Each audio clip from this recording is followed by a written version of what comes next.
देखो सबसे पहले प्लांट में ट्रांसपोर्टेशन, डबल सर्कुलेशन बाकी।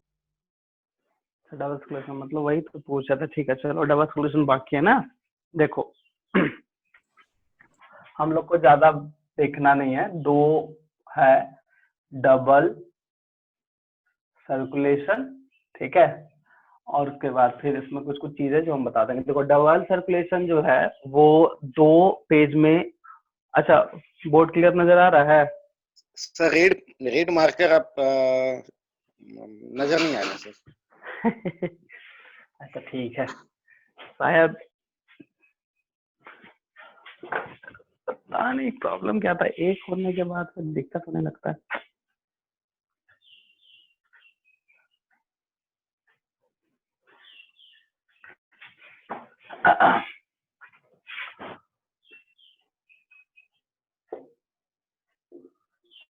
अब दिख रहा है देखे तो संतोष जी, बच्चा लोग रिप्लाई करो, दिख रहा है board clear? Yes sir.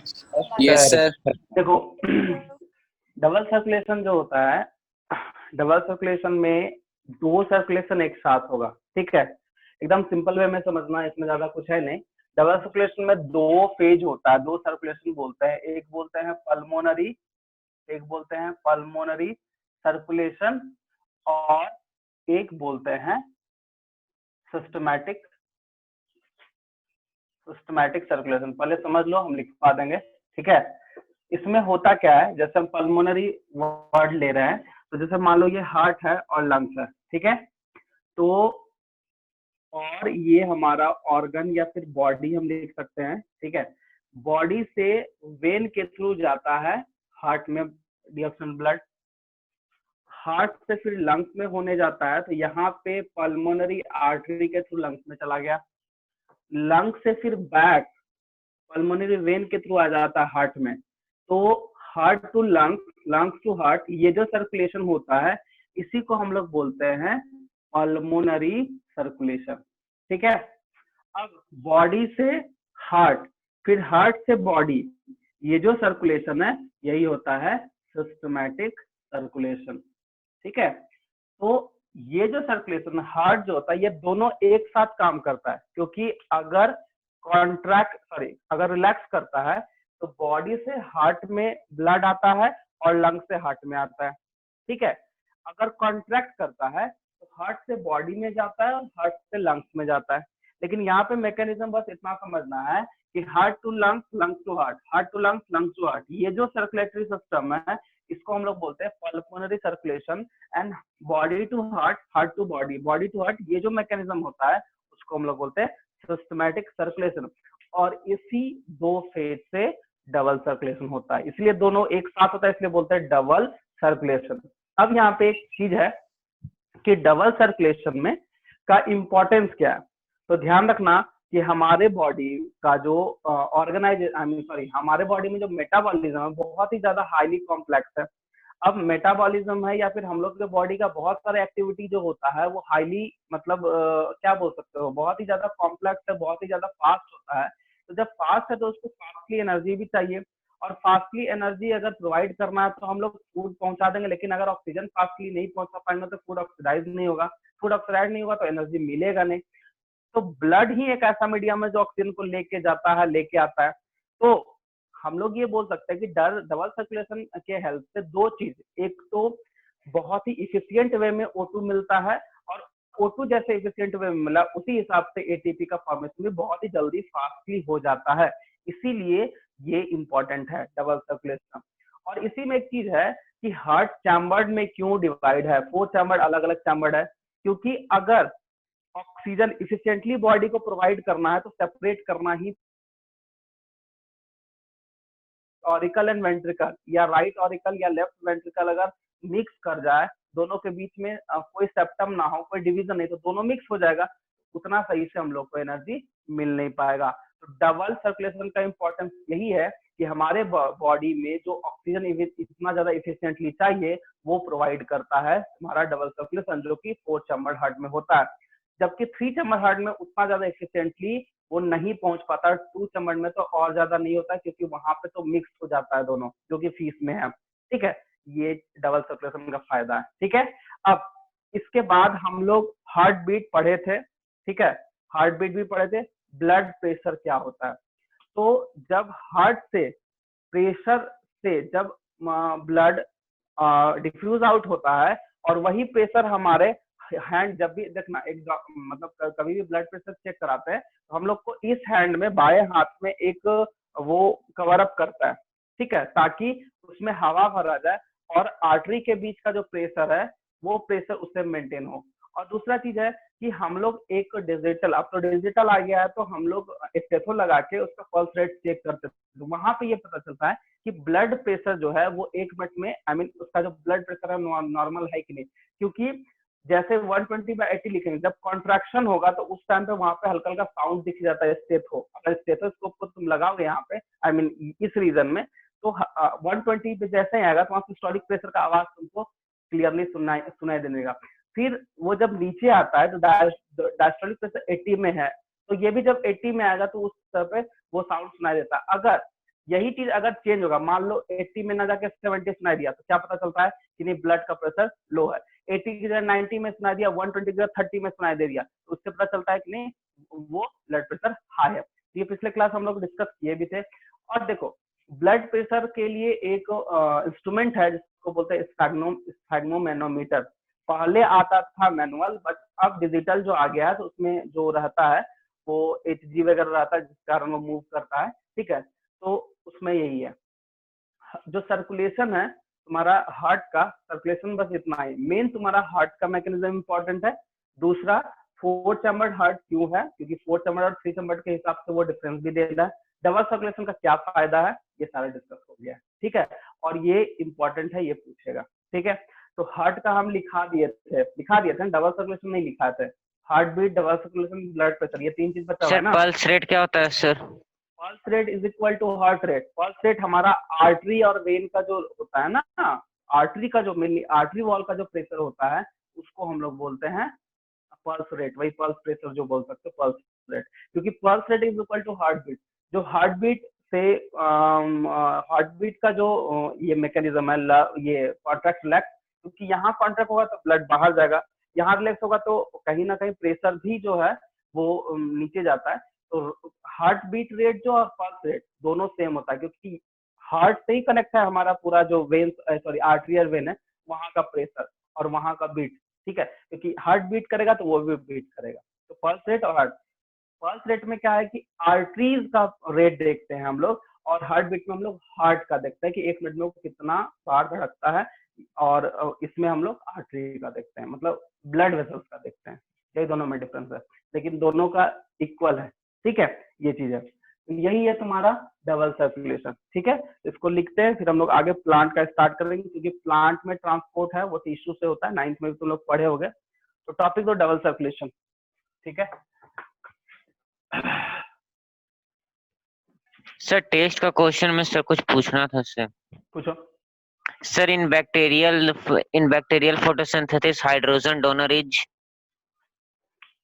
Hydrogen donor is, वहां पे तो ई होगा ना, क्या कहते हैं H2O। सर ऑप्शन ऑप्शन में क्या है, देखो बोलो। सर ऑप्शन लिख नहीं पाए सर उस समय। ऑप्शन लिखोगे तभी ना पता। देखो, एक होता है सल्फर बैक्टीरिया, एक होता है ब्लू ग्रीन एल्गी, सब वहां करता है, तो वहां पे तो H2O प्रोवाइड होता है, CO2 लोगों को प्रोवाइड नहीं होता है। सर एक तो हाइड्रोजन सल्फाइड सर उसका ये आंसर था सर। हो सकता है हाइड्रोजन मॉलिक्यूल कोई भी होगा तो उसको तो ब्रेक करके वही लेगा ना। सल्फर बैक्टीरिया में वही होता है। ठीक है, सल्फर बैक्टीरिया में उसी फॉर्म में वो प्रेजेंट होता है हाइड्रोजन। तो ऑप्शन लिख लो आराम से, क्योंकि देखो केमोसिंथेटिक बैक्टीरिया अलग है, ठीक है, ऑटोट्रॉपिक बैक्टीरिया अलग है। केमोसिंथेटिक बैक्टीरिया रिसाइक्लिंग में हेल्प करता है, लेकिन ऑटोट्रॉपिक सिर्फ उसमें पिगमेंट प्रेजेंट है, तो अपना नॉर्मल प्लांट काम करता है उसी तरह वो भी काम करता है। तो डिपेंड सर करता है कि तुम, हाँ बोलो। सर एक और क्वेश्चन है। हाँ photosynthesis proceed in sequence of dark phase to light phase to dark phase, light से डार्क। लाइट से डार्क। हम्म, सर ये ऐसा कैसे सर? यस, हाँ, कोई आंसर करो, लाइट से डार्क क्यों? लाइट से डार्क क्यों, कोई आंसर करो। सर लाइट में से एसिमेट्री पावर बनता है ना, उसी से फिर डार्क रिएक्शन प्रोसीड करेगा। देखो सही बात बोला कि लाइट रिएक्शन जब होता है तो पहला प्रोसेस क्या है, फोटोलाइसिस ऑफ वाटर, वाटर टूट गया। सेकंड स्टेप क्या है, ऑक्सीजन का फॉर्मेशन हो गया। लेकिन तीसरा स्टेप में हम वहां पे लिखाए हैं तुमको कि एसिमेट्री पावर का फॉर्मेशन होता है, या फिर हम उसको दो वर्ड और यूज कर सकते हैं।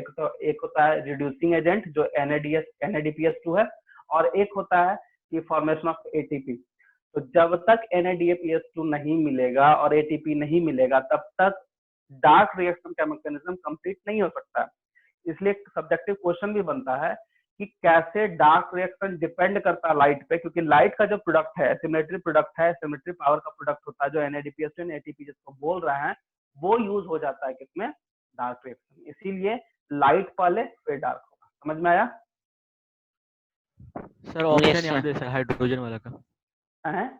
हाइड्रोजन वाला सर ऑप्शन याद है सर, बोले? बोलो बोलो बोलो। सर वाटर था सर, सल्फ्यूरिक एसिड, और सर HN3 सर, हाँ एमोनिया सर, और H2S था सर। तो फिर सिर्फ बैक्टीरिया लिखा हुआ है वहां पे? Yes sir. Yes, sir. Bacterial photosynthesis. Bacterial में तो वाटर H2SO4 में सल्फर बैक्टीरिया आ जाता है ना, सल्फर बैक्टीरिया सल्फर कंटेनिंग होगा, तो H2SO4 के फॉर्म में रहता है, तो वहां पे अलग अलग देखना होगा। तुम आंसर बोल रहा है कि H2SO4 आंसर दिया है। सर H2S दिया हुआ है सर। H2S दिया है सर। अच्छा H2S दिया हुआ है, हाँ वही है H2S। तो H2S आंसर दिया है तो गलत नहीं है, क्योंकि सल्फर बैक्टीरिया के केस में वो मतलब प्रेजेंट होता है सल्फर उसी फॉर्म में, डायरेक्टली सल्फर फॉर्म में नहीं होता है।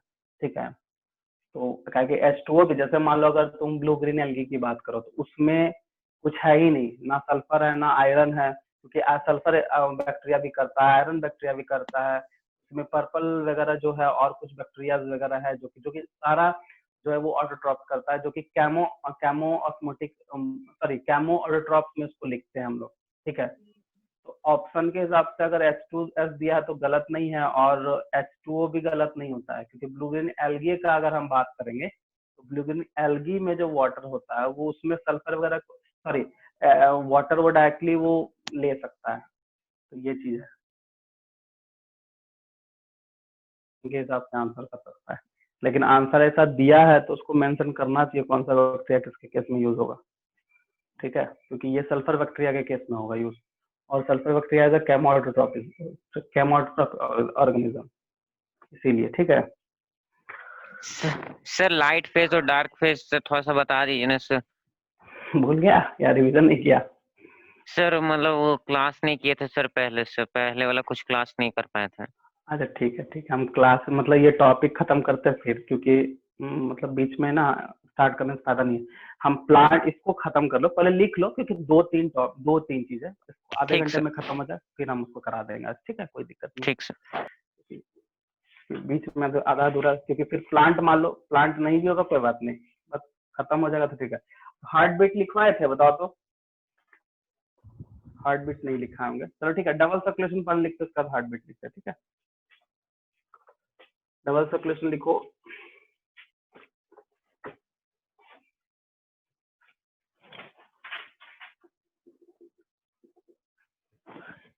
It is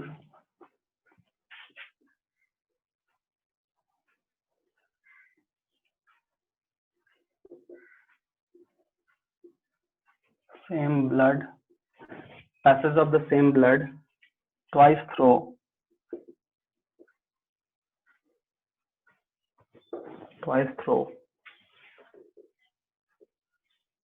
the heart, first on right side,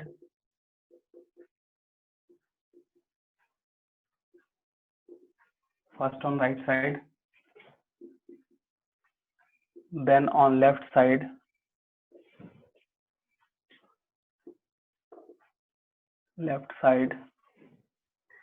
in order to complete one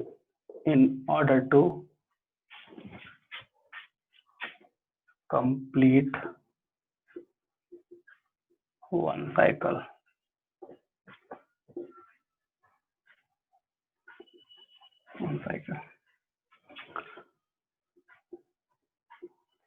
Double circulation has two component. पहला pulmonary circulation और दूसरा systematic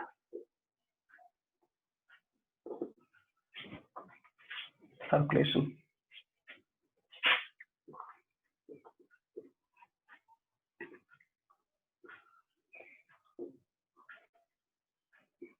पहला पॉइंट हो pulmonary circulation.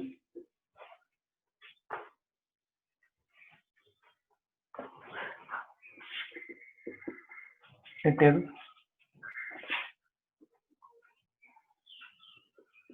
movement of blood from heart to lungs,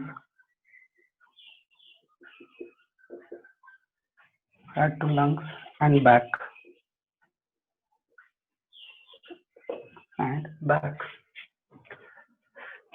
चलो देखो, इसमें pulmonary circulation में हम बस तुम लोग को बता रहे हैं कि हार्ट से लंग्स में और लंग्स से फिर बैक में आ रहा है, लेकिन अगर ये 5 मार्क्स में दिया, ठीक है, तो तुमको लिखना पड़ेगा कि ये कैसे जाता है, समझ में?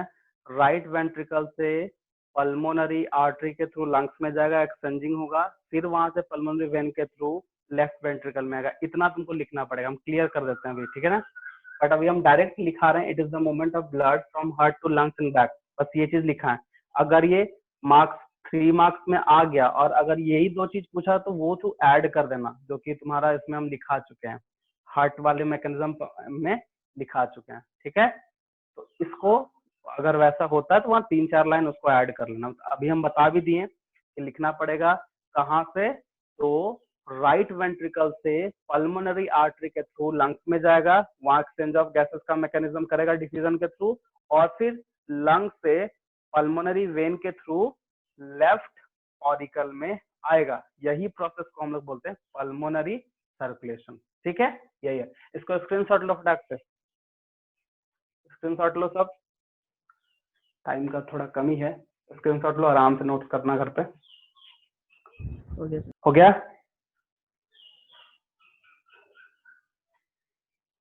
Yes sir. हाँ ठीक है। अब उसी तरह है systematic circulation.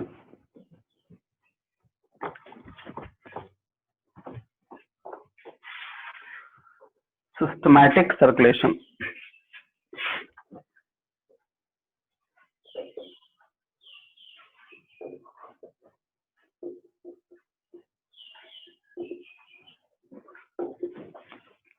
systematic circulation.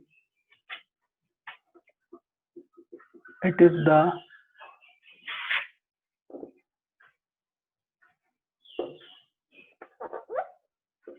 circulation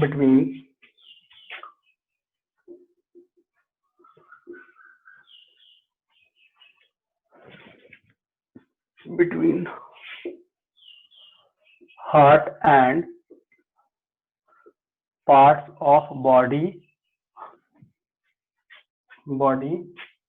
except lungs, ठीक है? यही है, इसका हम इम्पोर्टेंस लिखा देते हैं।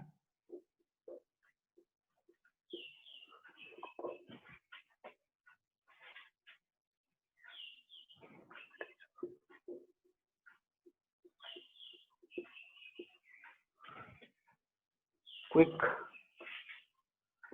and efficiently supply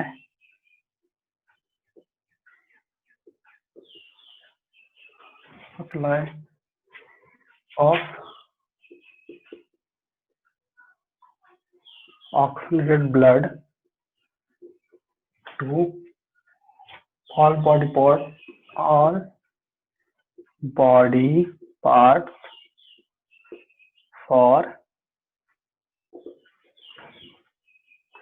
getting the higher energy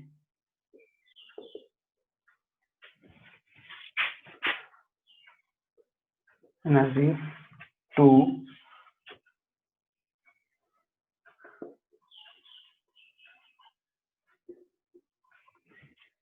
and for thermoregulation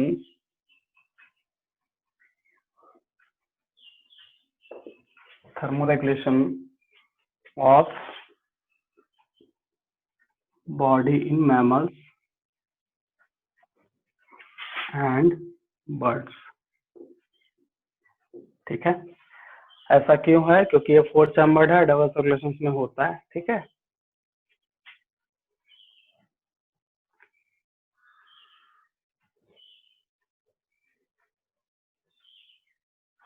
sir higher के बाद क्या लिखा है सर? हायर, हायर कहाँ है? अच्छा, higher energy needs and for thermoregulation of body in mammals. इसको screenshot low.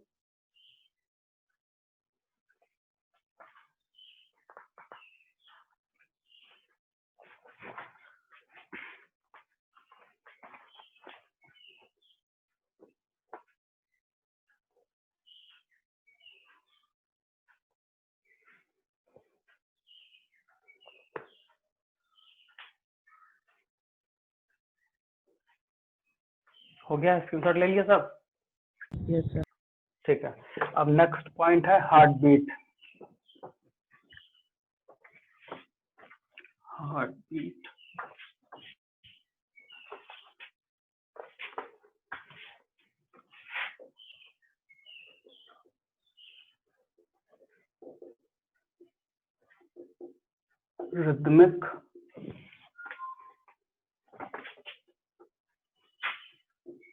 rhythmic expansion and contraction of heart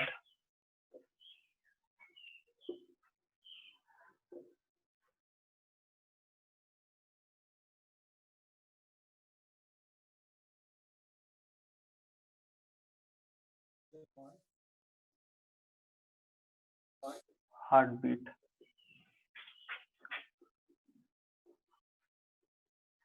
expansion of heart is called diastole and contraction of heart is called systole। ठीक है,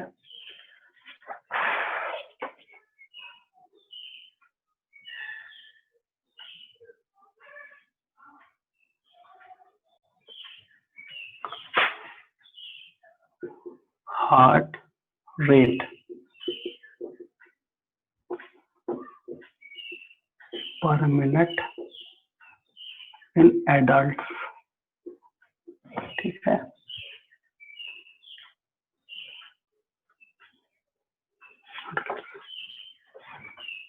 ये है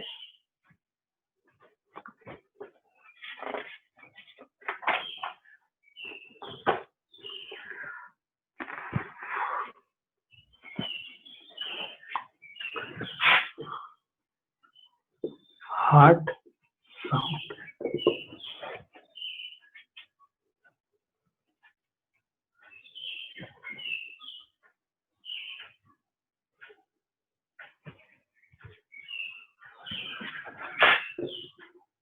love and डफ,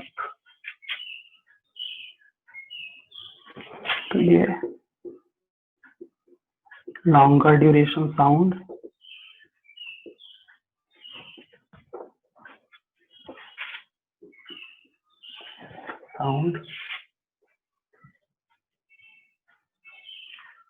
sir हाउट sound के बाद क्या लिखा है sir?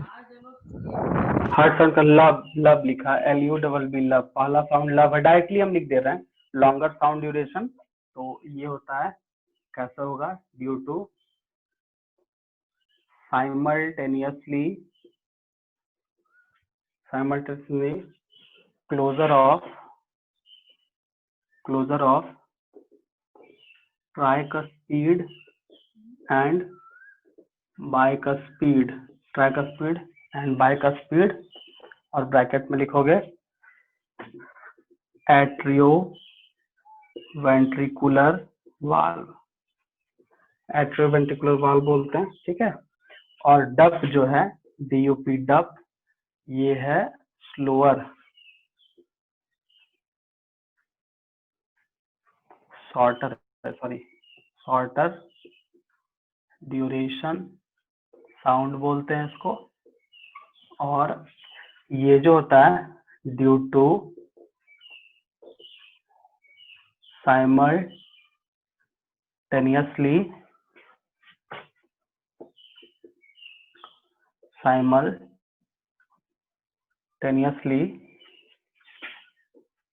Closure of semilunar valve. ठीक है, ये हो गया। इसको स्क्रीनशॉट ले लो, नीचे का दिख रहा है तुम लोगों को ना, एक सेकंड को, एक थोड़ा सा डाउन है, थोड़ा नीचे कर देते हैं। ले लो, पहले स्क्रीनशॉट ले लो, ले लिए?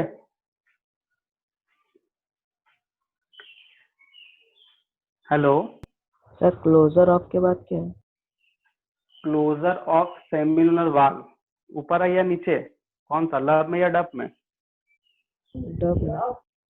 हाँ डप में ना। एक पहले स्क्रीनशॉट ले लो, ठीक है ना, ले लिए हो? फिर उसको अगर स्पेलिंग, आप पूछो क्या, अब जो नहीं समझ में आ रहा पूछ सकते हो।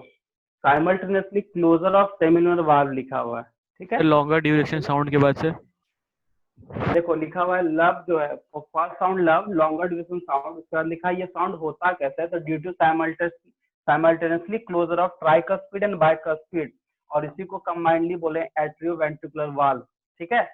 और डप जो है शॉर्टर ड्यूरेशन, मतलब कम लो पिच में रहता है, due to simultaneously closure of semilunar valve. तो दो टाइप का सेमिलुनर वाल्व था, एक पल्मोनरी और एक एओर्टिक, तो हम दोनों को कंबाइन करके बस एक सेमिलुनर वाल्व लिख दिए यहाँ पे, और ऊपर में ट्राइकस्पिड बाइकस्पिड नहीं लिखोगे तो एट्रियोवेंट्रिकुलर वाल्व भी लिख सकते हो, कोई दिक्कत नहीं, ठीक है।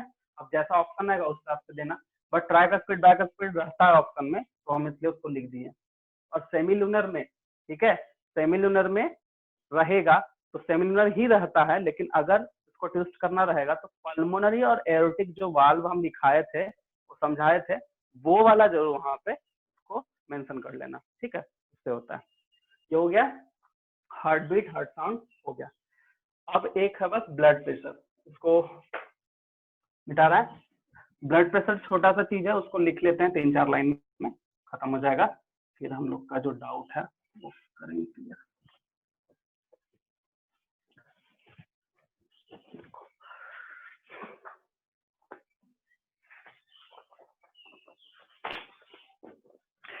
और ये जो साउंड, ये हार्ट बीट है, ये सब हम लोग जो इंस्ट्रूमेंट बोलेंगे उसको क्या बोलेंगे, स्टेथोस्कोप, हम वो नहीं लिखा है, स्टेथोस्कोप, सॉरी स्टेथोस्कोप बोला जाता है, ठीक है, वो चीज है। अब blood pressure, blood pressure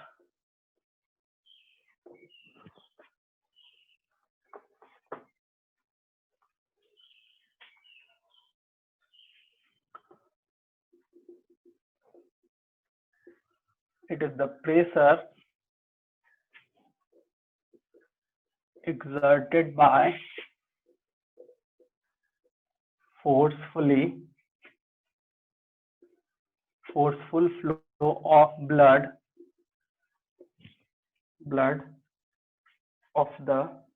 on the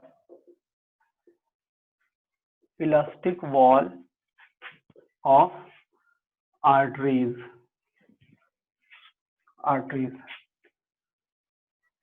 It is measured in mm of Hg by an instrument called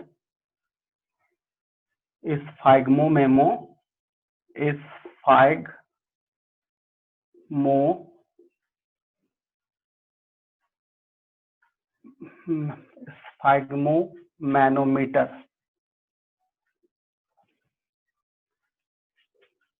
ठीक है।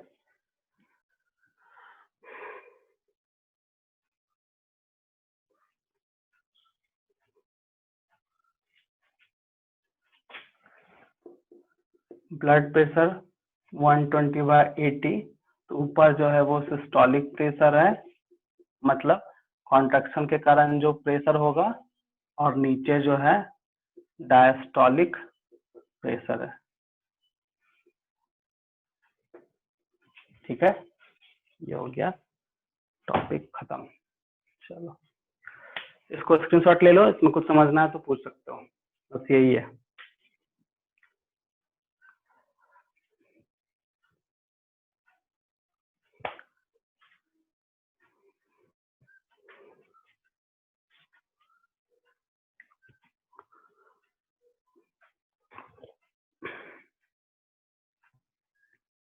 हो गया?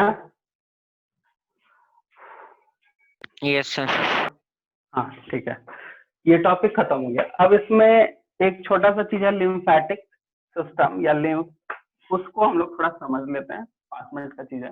देखो लिम्फेटिक जो लिम्फ क्या होता है, उसको हम लोग टिश्यू फ्लूइड बोलते हैं। होता क्या है, टिश्यू जो है, टिश्यू एक ऐसा पार्ट है, क्योंकि मतलब बॉडी का टिश्यू एक ऐसा पार्ट है जहाँ पे ब्लड वेसल्स नहीं होता है। पहले समझ लो ये होता क्या है, ब्लड वेसल्स नहीं होता। अब ब्लड वेसल्स नहीं है तो टिश्यू का भी सेल है, और टिश्यू का सेल है तो उसको भी तो नरिशमेंट चाहिए, उसको भी तो प्रोटेक्शन का काम, आई मीन प्रोटेक्ट होना चाहिए। तो वो लोग खुद से एक फ्लूइड रिलीज करता है न्यूट्रिएंट्स वगैरह का, जिसको हम लोग कंबाइंडली लिम्फ बोलते हैं। एक तो टिश्यू है, टिश्यू से रिलीज हो रहा है एक्स्ट्रा सेलुलर फ्लूइड, वहां पर रिलीज हो गया, ठीक है, वहां पे प्रेजेंट है, तो उसमें न्यूट्रिएंट है जो कि उसको खुद को प्रोवाइड, आई मीन टिश्यू को प्रोवाइड वगैरह करेगा, मतलब जहाँ पे ब्लड वेसल्स नहीं होता वो वहां पे प्रेजेंट है। दूसरा चीज है कि टिश्यू फ्लूइड जो है वो पूरे बॉडी में जो सिक्रीट करता है, उसको हम लोग बोलते हैं लिम्फ नोड। लिम्फ नोड एक स्ट्रक्चर है जो पूरे बॉडी में प्रेजेंट है, जहाँ पे ब्लड वेसल्स नहीं है, वो लिम्फ नोड एक फ्लूइड रिलीज करता है जिसको हम लोग लिम्फ या टिश्यू फ्लूइड बोलते हैं। अब वो न्यूट्रिएंट है ब्लड, बट उसमें प्रोटेक्शन नेचर का सेल जो WBC है वो कैसे आएगा। तो ध्यान रखना कि एक ब्लड वेसल्स, मान लो ये ब्लड वेसल्स है, इसमें जो है WBC RBC है, तो WBC का शेप कैसा होता है, तो इरेगुलर। कैसा? इरेगुलर, या हम अमोवाइड शेप बोलते हैं। उसके शेप के हिसाब से उसका मूवमेंट भी जो है वो अमोवाइड मूवमेंट या इरेगुलर मूवमेंट होता है, उसको हम लोग कहते हैं इरेगुलर मूवमेंट। ठीक है, अब वो इरेगुलर मूवमेंट क्या करता है, वो इरेगुलर मूवमेंट होने के कारण वो स्क्वीज आउट होकर बाहर निकल जाए, जिसको हम लोग बोलते हैं डायपेडेसिस। क्या बोलते हैं? डायपेडेसिस। और मान लो ये टिश्यू है, यहाँ पे टिश्यू है, तो ये WBC यहाँ पे आया, और यहाँ पे जो फ्लूइड, इसके कारण जो फ्लूइड रिलीज हुआ, ये दोनों मिलके एक तरह का ऐसा फ्लूइड बनाता है जो कि न्यूट्रिएंट भी प्रोवाइड कर रहा है और उसको क्या प्रोवाइड कर रहा है, प्रोटेक्शन भी दे रहा है, क्योंकि WBC सेल है। ठीक है, और दूसरा चीज ये चीज होता है कि अगर हम लिम्फेटिक सिस्टम की बात करें तो पूरे बॉडी में एक्चुअली में टिश्यू तो है ही, साथ में लिम्फ नोड जो होता है वो पूरे बॉडी में हर जगह प्रेजेंट है, जो कि वो रिलीज करता है फ्लूइड को। ठीक है, अब देखो सबसे पहले अगर ये लिम्फ है तो इसके लिए भी कोई ना कोई सिस्टम होता है, इसमें भी लिम्फेटिक सिस्टम है, इसमें भी कैपिलरीज है, इसमें भी वेन है। ठीक है, इसमें भी आर्टरी, इसमें भी वेन की तरह काम कर रहा है। ठीक है, मतलब इसमें जो लिम्फ कैपिलरीज है, या जो हम लोग ब्लड वेसल्स बोल सकते हैं, इसमें लिम्फ वेसल्स जो बोल सकते हैं, उसमें अगर सपोज दैट लिम्फ टिश्यू का काम हो गया और ये एक्सेस अमाउंट में रिलीज हो गया, तो इसी लिम्फेटिक सिस्टम के थ्रू ये बाद में ब्लड से मिल जाता है और चला जाता है कहाँ, ब्लड में मिलके चल जाएगा हार्ट में। और हार्ट में जो भी, क्योंकि इसमें कोई वेस्ट है ही नहीं, सारा न्यूट्रिएंट है।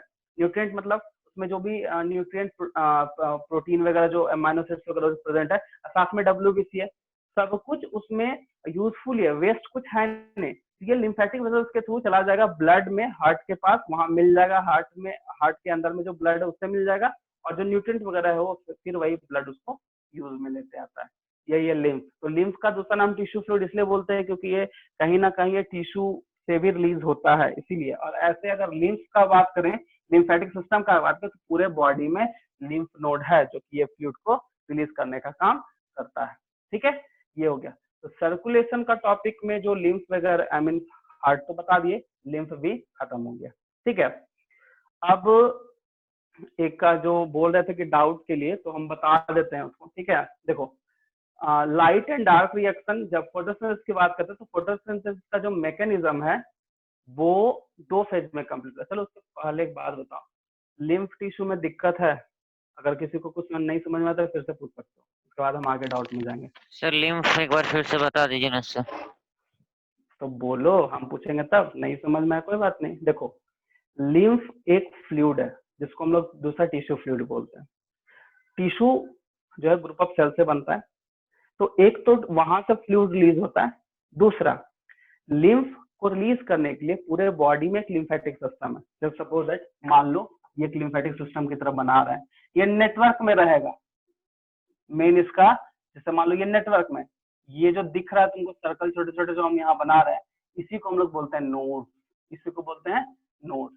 और यही जो होता है वहां प्रेजेंट है जहां ब्लड वेसल्स नहीं होता है, जिसके कारण ये फ्लूइड, ये जो नोड्स है एक फ्लूइड रिलीज करता है जिसमें सिर्फ और सिर्फ न्यूट्रिएंट है, और इसका काम प्रोटेक्शन का भी है। तो इसमें डब्ल्यूबीसी चाहिए, तो डब्ल्यूबीसी में एक प्रॉपर्टी होता है जो बोलते हैं डायफेडेसिस, क्योंकि उसका शेप इरेगुलर है और इरेगुलर मूवमेंट भी करता है, जिस वजह से वो ब्लड वेसल्स से स्क्वीज आउट होके बाहर निकल जाता है और वो इस फ्लूइड में मिल जाता है।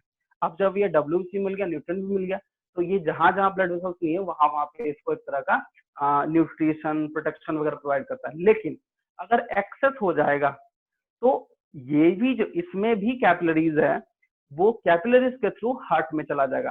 ठीक है, लिम्फेटिक सिस्टम में हम लोग लिम्फ नोड ले लिए, लिम्फ कैपिलरीज भी है, तो कैपिलरीज जो है वो उसको उस फ्लूइड को लेके हार्ट के पास चला जाएगा और हार्ट में ब्लड से मिल जाएगा, मिक्स हो जाएगा, और वो जो भी न्यूट्रिएंट है वो ब्लड को चला गया, क्योंकि ब्लड में न्यूट्रिएंट मिल गया मतलब सारे को वो ट्रांसपोर्ट हो जाएगा, सब जगह प्रेजेंट है ब्लड वेसल्स एंड ब्लड का जो भी ट्रांसपोर्ट होता है वो हो जाता है, जो कि लिम्फेटिक सिस्टम सब जगह नहीं है, वहीं पे है जहाँ पे ब्लड वेसल नहीं होता है। यही है तुम्हारा टिश्यू फ्लूइड।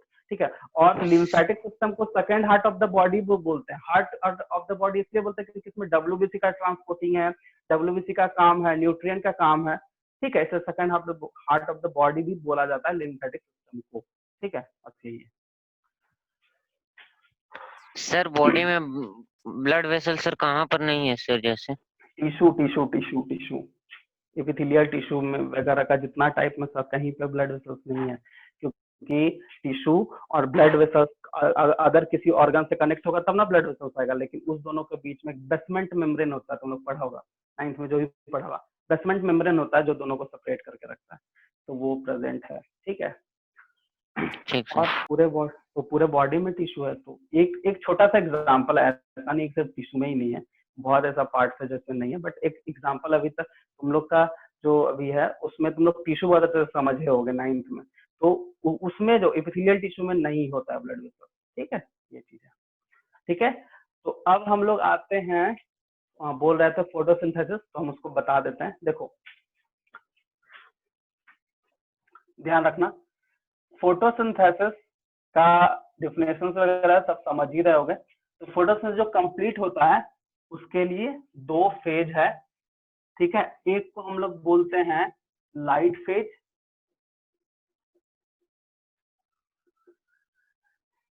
दो फेज में कंप्लीट होता है, एक को हम लोग बोलते हैं लाइट फेज और एक को बोलते हैं dark phase.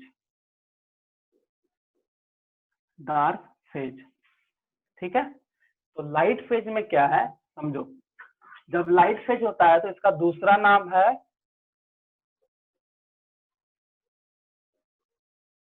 Photochemical phase. Photochemical phase, ठीक है। और इसका एक और नाम है जिसको हम लोग बोलते हैं हिल रिएक्शन, क्योंकि हिल एक ऐसा साइंटिस्ट थे जो इस फेज को डिस्क्राइब किए थे। लाइट रिएक्शन में सिंपल है कि लाइट के प्रेजेंस में जो मैकेनिज्म होगा वही होगा। तो सबसे पहला जो है वह पहला जो पॉइंट है वह है फोटोसिंथेसिस, सॉरी पहला जो है वो है फोटोलाइसिस ऑफ वाटर। तो जब वाटर लिख रहा है फोटोलाइसिस तो H2O ये ब्रेक कर जाएगा H+ OH- में, ठीक है। तो H+ मतलब इसमें हाइड्रोजन है, तो हाइड्रोजन में इलेक्ट्रॉन प्रोटॉन दोनों रहता है, इसमें प्रेजेंट होगा, तो एज ए एनर्जी अभी फिलहाल यही काम कर जाएगा। ये OH- ऑक्सीडेशन होता है, यहाँ पे क्या होता है ऑक्सीडेशन बन जाता है H2O2, ये दूसरा स्टेप में हम लोग आ गए, ठीक है। अब यही H2O2 फाइनली जब होगा तो 4 इलेक्ट्रॉन 4 हाइड्रोजन एंड ऑक्सीजन को रिलीज आउट करेगा। मतलब ये दूसरा स्टेप में जो दूसरा मैकेनिज्म हम लिख रहे हैं, फॉर्मेशन ऑफ O2, ये तुमको दिख रहा है यहाँ पे। मतलब यही OH अल्टीमेटली ऑक्सीडाइज होके ऑक्सीजन का फॉर्मेशन करेगा। देखो यहाँ ऑक्सीजन का फॉर्मेशन दिख रहा होगा, ठीक है, साथ में इलेक्ट्रॉन प्रोटॉन सब दिख रहा है। तो इलेक्ट्रॉन प्रोटॉन जो है वो हमारा एनर्जी का काम करेगा। दूसरा तीसरा हम बताए थे इसमें कि फॉर्मेशन ऑफ एसिमिलेटरी पावर हम ऐसा बोले थे, ठीक है। तो एसिमिलेटरी पावर मतलब एक ऐसा पावर जो यूज कर पाए। तो दो पावर हम लोग को मिलता है, एक को बोलते हैं NADPS2 और एक को बोलते हैं ATP। तो NADPS2 जो है वो रिड्यूसिंग एजेंट है। ये बनता कैसे है, इसमें कुछ है नहीं, NADPH+H ये बन जाएगा, और ADP+PI ये ATP में बन जाएगा। मतलब ये इसका फॉर्मेशन हो गया और ये रिएक्ट करके ऐसा होता है, ADPH+ हो सकता है, ये ऐसा होता है, ये मैकेनिज्म, ये रिएक्शन होता है। ये होने के बाद ये दोनों मिल गया, ये दोनों, तो NADPH को हम लोग बोल देते हैं रिड्यूसिंग एजेंट। क्या बोलेंगे, रिड्यूसिंग एजेंट। और ये जो है हमारा एनर्जी हो गया। लाइट रिएक्शन का काम खत्म, अब हम लोग आते हैं डार्क। देखो हाँ, आप पिछला बार बोले थे कि NADP+2E+2H +2 ना, हाँ, +2 हम नहीं लिखे होंगे।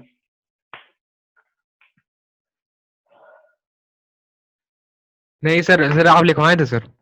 आप लिखवाए ये थे वाला सर। पार्ट ना, ये वाला हाँ, ना, उसका फॉर्मेशन। हाँ तो हम तुमको, अच्छा हाँ ठीक बोल रहा है। देखो ये दोनों एक ही फॉर्म है जी, ये दोनों एक ही फॉर्म है, ठीक है ना। का रिएक्शन कुछ और होगा, एक सेकंड। NADP+2E हाँ सही बोल रहे, ये दोनों एक ही फॉर्म है। तो NAD+2H प्लस इलेक्ट्रॉन, अब ये फॉर्म होगा, ठीक बोल रहे। NADP होगा सर। NADP। हाँ NADP+2H+ ये जो ये हाइड्रोजन ये इलेक्ट्रॉन ये यहाँ से ले लेगा, ठीक है। ये जो लिखे ये एक ही चीज है, कहीं कहीं पे बुक्स में ये भी लिखा रहेगा और ये भी लिखा रहेगा, दोनों का मतलब एक ही है। और ये जो है इसका ये रिएक्टेंट है NADP+2H+ और इलेक्ट्रॉन। ये अल्टीमेटली जब रिएक्ट करेगा तो ये फॉर्म में आएगा, या तो ये फॉर्म में आएगा या तो ये, ज्यादा हो गया, रुको, NADP+2H+ और इलेक्ट्रॉन, ये बनेगा NADPH2 या नहीं तो NADPH+H+, ठीक है। ये दोनों फॉर्म में रहेगा, कोई दिक्कत नहीं, कहीं गलत नहीं, ठीक है। और ADP+PI, यहाँ पे भी इलेक्ट्रॉन हाइड्रोजन चाहिए ही, इलेक्ट्रॉन एनर्जी के लिए, और ये बना देगा ATP। ये हमारा एनर्जी हो गया, ये हमारा एनर्जी हो गया, जो कि तुम लोग जान ही रहे। और ये जो प्रोडक्ट है इसको हम लोग बोलते हैं रिड्यूसिंग एजेंट। क्या बोलते हैं, रिड्यूसिंग एजेंट या रिड्यूसिंग पावर, ठीक है। अब NADPH2 मिला, NADP मिला, तो डार्क रिएक्शन में क्या बचता है, CO2, क्योंकि अल्टीमेटली जब तक CO2 को रिड्यूस नहीं करेंगे तब तक ग्लूकोज में कन्वर्ट नहीं होगा। Sir PI means sir organic phosphate, ठीक है। तो जब CO2 के साथ इसको रिड्यूस कराना है तो सबसे पहले CO2 का एक्सेप्टर होना चाहिए। बताओ क्या लिखा है थे, RUBP। RUBP, जैसे RUBP ये CO2 के साथ क्या करेगा, एक्सेप्ट, दोनों बाइंड करेगा। और यहाँ पे NADPH2 इसको हम क्या बताया, रिड्यूसिंग एजेंट, और ATP is energy. Reducing agent जो है किसको रिड्यूस करेगा, CO2 का, और ये एनर्जी के हेल्प से ये जो प्रोसेस है कंप्लीट होगा और यहाँ बनेगा ग्लूकोज, बन गया ग्लूकोज। बस हो गया मैकेनिज्म, यही है। बोलो क्या नहीं समझ में आया, ठीक है।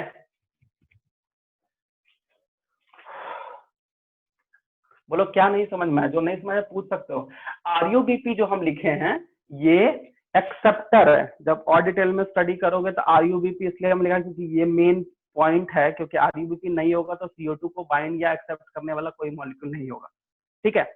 अगर मॉलिक्यूल को कोई एक्सेप्ट नहीं करेगा तो फिर वो जाएगा कैसे अंदर, वहां रहेगा कैसे, बाइंड किसके साथ करेगा। तो ये आरयूबीपी जिसको बोलते हैं राइबोलोज बाइफॉस्फेट, ये एक तरह का केमिकल कंपाउंड है, ये CO2 के साथ बाइंड करेगा। अब बाइंड कर गया, अब CO2 को रिड्यूस करना है, उसके लिए रिड्यूसिंग एजेंट लाइट रिएक्शन में बना हुआ जो NADPH2 था, ठीक है, उसी को रिड्यूसिंग एजेंट मान लिया। ATP तुम लोग सब जान रहे हो कि ATP जो एनर्जी, तो किसी भी केमिकल रिएक्शन को कंप्लीट कराने में एनर्जी लग रहा है, सॉरी लगता है, सब में नहीं लगेगा क्योंकि सब में मोस्टली एंजाइम काम करता है, यहाँ पे भी एंजाइम वगैरह है, बट यहाँ पे एनर्जी काम करेगा, एनर्जी चाहिए क्योंकि ये रिड्यूस कराना है और एजेंट को एक्ट करवाना है। तो NADPH2 को एक्ट कराएगा, उसके लिए ATP चाहिए, वो ATP मिलेगा, CO2 रिड्यूस करके क्या बना लेगा, ग्लूकोज, और ये फिर उसका प्रोसेस कंप्लीट।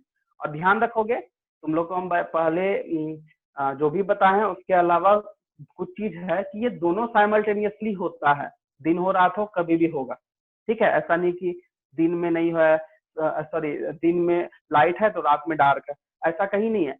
क्लोरोप्लास्ट का स्ट्रक्चर समझना, जिसमें ग्रेना स्ट्रोमा दोनों है, तो ग्रेना में लाइट रिएक्शन का काम खत्म क्योंकि सनलाइट के प्रेजेंस में ऐसा रिएक्शन हो रहा है, लेकिन वो जब हो जाएगा तो उसको एनर्जी रिड्यूसिंग एजेंट मिलेगा। तो स्ट्रोमा में CO2 है, उसी को रिड्यूस करेगा। ये साइमल्टेनियसली प्रोसेस है, लाइट डार्क होते रहेगा। इसमें से बस एक क्वेश्चन पूछेगा कि जैसे ऑप्शन में पूछे, और एक तुम्हारा सब्जेक्टिव क्वेश्चन बनता है कि लाइट डार्क रिएक्शन कैसे डिपेंड कर जाता है लाइट रिएक्शन से, तुम्हारा कॉन्सेप्ट सामने है, क्योंकि यहाँ पे NADPH2 एंड ATP का फॉर्मेशन होता है, यही है कॉन्सेप्ट। अब इसमें पूछ सकते हो, कुछ दिक्कत है तो, कोई क्वेश्चन पूछना है तो। सर हाँ बोलो। एक बार सकस इंटरकस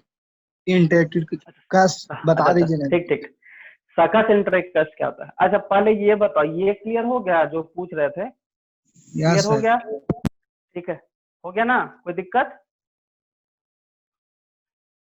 नहीं, चलो ठीक है। सकस एंटेरिकस, देखो सकस एंटेरिकस जो है कॉमन नेम है, ठीक है। हम लोग डाइजेशन में जाते हैं तो डाइजेशन में देखते हैं कि माउथ में सलाइवा निकला तो वहां पे स्लाइविया मैलेस था, स्टोमक में गए, इंटेस्टाइन में गए। ध्यान रखना कि इंटेस्टाइन में जो ग्लूकोज आई मीन कार्बोहाइड्रेट हम खाते हैं स्टार्च के फॉर्म में जाता है, स्टार्च अल्टीमेटली किस में जाना है, ग्लूकोज में। तो ध्यान रखना स्टार्च जो है वो फर्स्ट टाइम जब वो ब्रेक होता है तो with the help of pancreatic amylase, जो पेनक्रियाटिक जूस भी कहते हैं, वो एमाइलेज कन्वर्ट करता है माल्टोज में। किसको किया, स्टार्च को किया माल्टोज में, स्टार्च को किया माल्टोज में। लिख देते हैं तो थोड़ा रिएक्शन है ना तो भूल जाओगे, समझ नहीं आएगा।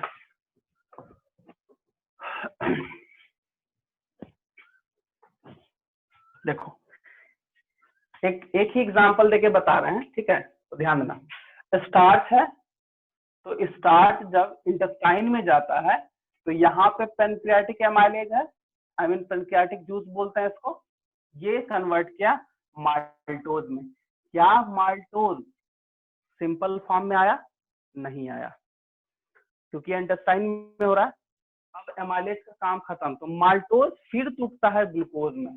तो यहाँ नीचे लिख रहे हैं glucose plus glucose, 2 units of glucose में टूटेगा तब, क्योंकि ये हमारा हो गया सिंपल फॉर्म ऑफ शुगर, जिसको हम लोग बोलते हैं मोनोसैकेराइड।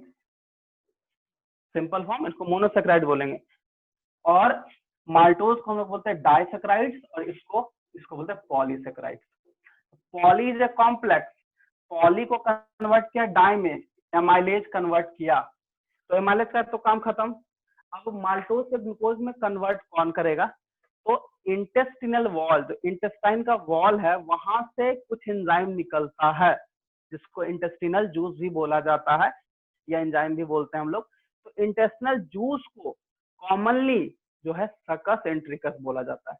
तो जब माल्टोज है तो इस पे एक्ट करेगा एंजाइम, बिना एंजाइम तो ये कन्वर्ट नहीं होगा, तो यहाँ एंजाइम है माल्टेज, अब ये भी सिर्फ नहीं, माल्टेज तो चलो स्टार्च को खत्म कर दिया, फिर लैक्टोज भी है, सुक्रोज भी है, वो सबको भी सिंपल में कन्वर्ट करना है। तो जो भी डाइसैकराइड फॉर्म को सिंपल में कन्वर्ट कर रहा है, जो एंजाइम उसमें यूज हो रहा है, वो यूज कहाँ से हो रहा है, तो इंटेस्टिनल वॉल से निकल रहा है, जिसको इंटेस्टिनल जूस बोलते हैं। और उसी इंटेस्टिनल जूस का नाम है सर्कस इंटेरिकस। समझा Saurabh? Yes sir. Saurabh sir एक समझ बार गया? हाँ, लैक्टोज वाला लिख दीजिए ना फार्मूला जो उधर लैक्टोज बनता है। देखो, लैक्टोज जो है वो गैलेक्टोज एंड ग्लूकोज में कन्वर्ट होता है। तो लैक्टोज शुगर है, ठीक है, ये मिल्क शुगर बोलते हैं इसको, और इसके लिए लैक्टेज एंजाइम काम करता है। हो गया, ठीक है, lactose, lactase, glucose, galactose and glucose. Spelling थोड़ा गलत है जी, रुको, ग्लूकोज प्लस गैलेक्टोज में कन्वर्ट कर देता है, यही है, ठीक है। ठीक। चलो, यही है तुम्हारा सकस एंट्रिकस, मतलब इंटेस्टिनल जूस को ही कंबाइनली सकस एंट्रिकस बोलते हैं, जिसका काम है मोनोसैकेराइड्स मतलब सॉरी डाइसैकेराइड मतलब इंटरमीडिएट फॉर्म ऑफ शुगर को कॉम्प्लेक्स में लाने का, सॉरी सिंपल में लाने का, क्या बोल रहे हैं, कॉम्प्लेक्स से सिंपल में जाएगा तो इंटरमीडिएट आएगा, जो डाइसैकेराइड्स बोला गया, तुम लोग पढ़ोगे ही, क्योंकि है आगे हायर क्लास में जाओगे तो उसमें पढ़ना पड़ेगा। पॉलीसैकेराइड्स तो उसमें स्टार्च आ जाता है, डाइसैकेराइड्स में 3 है, माल्टोज है, ठीक है, माल्टोज आ गया, उसका लैक्टोज आ गया, सुक्रोज आ गया, ये सब डाइसैकेराइड्स है। फिर मोनोसैकेराइड्स में सॉरी गैलेक्टोज, ग्लूकोज, ये सब मोनोसैकेराइड्स का पार्ट होता है, तो वही वो कन्वर्ट होता है। तो डाई से मोनो में आना है, जो कि इंटेस्टाइन में होता है, तो इंटेस्टिनल वॉल उसको उस जूस को रिलीज करता है, जिसको कंबाइनली हम लोग बोलते हैं सकस इंटेरिकस। बस यही है, ठीक है, समझ गए? Yes sir. चलो ठीक है, और कुछ? Sir, oxygen in photosynthesis is released in the form of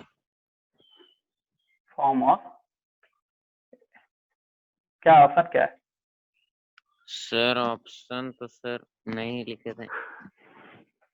मोटो तो रिलीज हो जाता है तुरंत एयर के फॉर्म में जी। किसका फॉर्म में ऑक्सीजन सर? कहाँ से है, होता है air- सर, मतलब CO2 से? कहाँ से होता है? H2O से। अभी तो बताए, अभी ना बताए कि H2O ब्रेक हुआ, H+OH बना, और यही OH ऑक्सीडाइज होता है ना। और Yes. सर H2O सर कैसे रिलीज होता है? H2O रिलीज क्यों होगा? H2O तो वाटर आएगा, से। Water Water. H2O वाटर है ना जी, वो तो तो सर प्लांट ये में जाएगा। ट्रांसपिरेशन बोल अच्छा, ट्रांसपिरेशन बोल रहे हो जी। ट्रांसपिरेशन का मतलब सीधा है कि जो एक्सेस वाटर है वो वेपर के फॉर्म में रिलीज हो जाता है। होता कैसे? स्टोमाटा, स्टोमाटा बहुत सारे स्टोमाटा होता है, स्टोमाटा में गार्ड सेल है, तो कोई भी सेल के बीच में इंटरसेलुलर स्पेस होता है, स्टोमाटा उस स्पेस सॉरी स्टोमाटा से जो वाटर लॉस करके उस स्पेस में आ जाता है, वहां पे टेम्परेचर पड़ता है, वही वाटर वेपर के फॉर्म में जाता है, फिर स्टोमाटल सेल होता है, वो ओपन होता है, बाहर निकल जाता है, मतलब वेपर के फॉर्म में बाहर निकल जाता है। बस ये पढ़ेंगे हम लोग का है, इसमें इसी में तो है, जाइलम फ्लोएम में ही, आई मीन ट्रांसपोर्टेशन में ही है, तो वहां पे पढ़ेंगे हम लोग ट्रांसपिरेशन, ठीक है, तो वो हो सकता है। तो ऑक्सीजन के लिए रिस्पॉन्सिबल है H2O इन फोटोसिंथेसिस, CO2 मत लिखना, गलत हो जाएगा।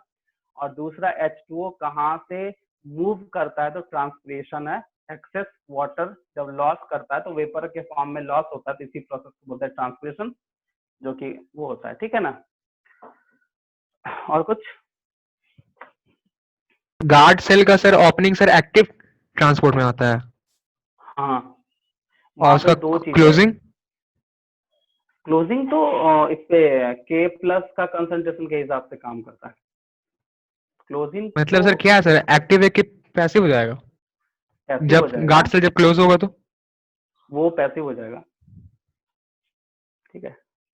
एक्चुअली देखो क्या होता है ना कि एक्टिव इसलिए बोलते हैं क्योंकि लीफ में और इधर से मूव कराना होता है थोड़ा, तो उसके लिए K+ चाहिए, ग्लूकोज चाहिए, एनर्जी चाहिए। तो जहां एनर्जी हो रहा है तो एक्टिव, और जहां नहीं, तो जब एक्सपेल आउट होता है, डिफ्यूजन होता है, तो वहां पे प्रेशर काम करता है, ठीक है, तो वो उस हिसाब से हम लोग उसको पैसिव बोलेंगे। और वहां से पूरा वाटर लॉस कर जाएगा वो स्टोमाटा में, ठीक है। तो स्टोमाटा ओपनिंग क्लोजिंग तो बताए थे तुम लोग को रेस्पिरेशन में, नहीं थे क्या उस टाइम? थे सर, लेकिन ठीक से देखिए, समझ में नहीं आया था। तो बोलना चाहिए था ना कि नहीं आया, कोई बात नहीं, नहीं समझ में एक बार नहीं 2 बार पूछेगा, क्या दिक्कत है? क्योंकि देखो वहाँ K+ का कंसंट्रेशन ज्यादा हो जाता है, और वही जब वाटर आना स्टार्ट होता है तो वो उसको परमिलिटी प्रोवाइड करके वो अंदर भेज देता है, ठीक है। वहां पे तो काम करेगा ही ना। और यही चीज जब खत्म हो जाता है, वाटर का यूजिंग खत्म हो जाता है, तो वाटर तो एक्सेस होना स्टार्ट हो जाएगा, वहां पे टर्गर प्रेशर डाउन करेगा और उसको रिमूव आउट कर देगा, ठीक है। और वही वाटर जो होता है वो इंटरसेलर स्पेस में आ जाता है, और वही इंटरसेलर स्पेस में वो प्रेजेंट होता है, धूप पड़ता है, वेपर के फॉर्म में जाता है और वो रिलीज होता है, इसी प्रोसेस को बोलते हैं ट्रांसपिरेशन, ठीक है। तो वो हम लोग नेक्स्ट क्लास में ट्रांसपोर्ट वाले में प्लांट में ट्रांसपिरेशन पढ़ना है, ठीक है। और जो नहीं आता है ना पूछ लिया करो, कोई जरूरी नहीं है कि सब कुछ एक बार में आ जाए, ठीक है। टालो मत, उसको खत्म करो, कोई दिक्कत नहीं है। क्लास अगर एक्स्ट्रा लेना होगा तो ले लेंगे, कोई दिक्कत नहीं होती, ठीक है। ठीक है, फिर अब हम लोग आगे जो है नेक्स्ट जो है लिम्फेटिक वाला जो बचा है उसमें 2-3 लाइन है, 4-5 लाइन उसमें लिखवा देंगे टिश्यू फ्लूइड क्या है। उसके बाद हम लोग डायरेक्टली प्लांट वाले में जाएंगे, तो थोड़ा सा तुम लोग टिश्यू पढ़ के आना, प्लांट टिश्यू जो बताए मतलब तुम लोग पढ़े होगे जो, या फिर जो भी जाइलम एंड फ्लोएम का जो प्रॉपर्टी वगैरह वो सब थोड़ा रिवाइज कर लेना, 9th में ही था, ठीक है। प्लांट टिश्यू में और कॉम्प्लेक्स टिश्यू का पार्ट था जाइलम एंड फ्लोएम, तो उसको एक बार कर लेना ताकि तुमको आसानी होगा। हम उतना डिटेल नहीं बताने वाले हैं कि चारों टाइप का लिख पाएंगे, वो सब 9th में पढ़ना था। यहाँ पे डायरेक्टली मैकेनिज्म समझना, ठीक है। तो प्रेशर वगैरह कुछ कुछ है, रूट प्रेशर वगैरह वो तो हम लोग समझेंगे, थोड़ा सा बेसिक्स 9th से क्लियर करके आना, ठीक है। रीड करके होगा, जो अगर मान लो बहुत ज्यादा इशू है जो नहीं पढ़ पाए हो, नहीं समझना, तो हम समझा देंगे, कोई दिक्कत नहीं है, बट एक बार वो कर लेना, ठीक है, ताकि सिलेबस थोड़ा आसानी से आगे बढ़ जाएगा, ठीक है।